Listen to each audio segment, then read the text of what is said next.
We've all got scars, some on the outside and some on the inside. But we can't be defined by our scars. I've spoken with some extraordinary people about how they've become empowered by their scars. This is I've Got Scars, baby. Going back to your song, there's an element of you, the second verse of your song, where you talk about what your teacher said to you. Yeah. And you're talking about how you're to show up in the world. Yeah. And the scars in the country, from the country, Sure. and from society, Sure. and so forth.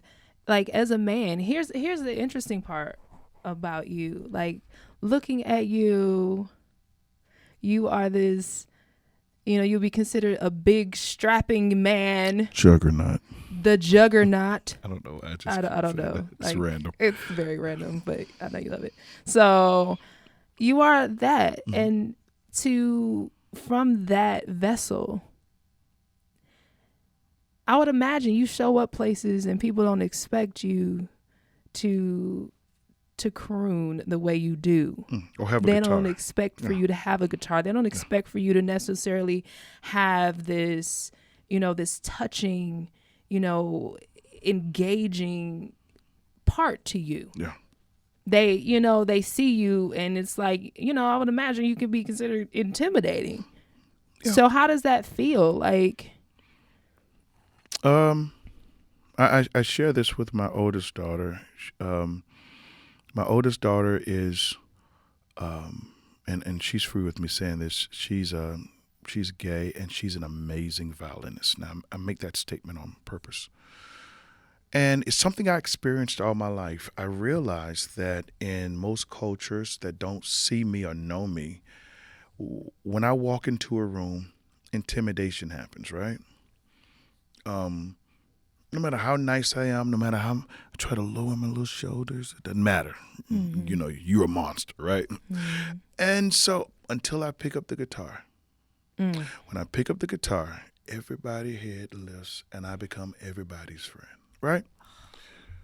And I saw that in my life, but it wasn't until my daughter said to me, Dad, I know when I walk into rooms, people are looking at me weird. And when I tell them that I practice Tchaikovsky and that Bach is my favorite composer, and I begin to play, the heads lift and the judgments change. That's how we show up in the world. wow. And so you got people with those pains that then create this acceptable, palatable view of themselves that people can accept. And if you live in that place forever, instead of getting to the place where you say, it doesn't matter what you think of me, which is not easy to get to. Mm-mm. It's easier for me to say than it is for me to do. But until you accept that what they see in me isn't my problem, it's their problem. And I shouldn't define myself by their problem. Yes. Until you get to that place, which is never easy to get to. Yeah. You'll never realize where it begins, where it ends, and where your boundaries should be. And it Yeah. perpetuates generationally as well, if you don't know to address it. God, like, I'm so happy you mentioned that, because I can only imagine what that does to a person's self-esteem. Yeah. Because you just, you're just a spirit in a body walking around the world, and you just want to be loved. Yeah. You just want to feel connection. And it's like, whoa, excuse me, who do you think you are? Right.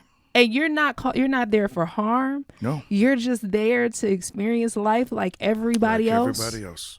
And now you're like a pariah until you do something that they deem acceptable. I couldn't have said it better myself. Wow. That's a huge scar. So how can you get to the scar if you have a perfect alibi for not having to deal with it? How can you get to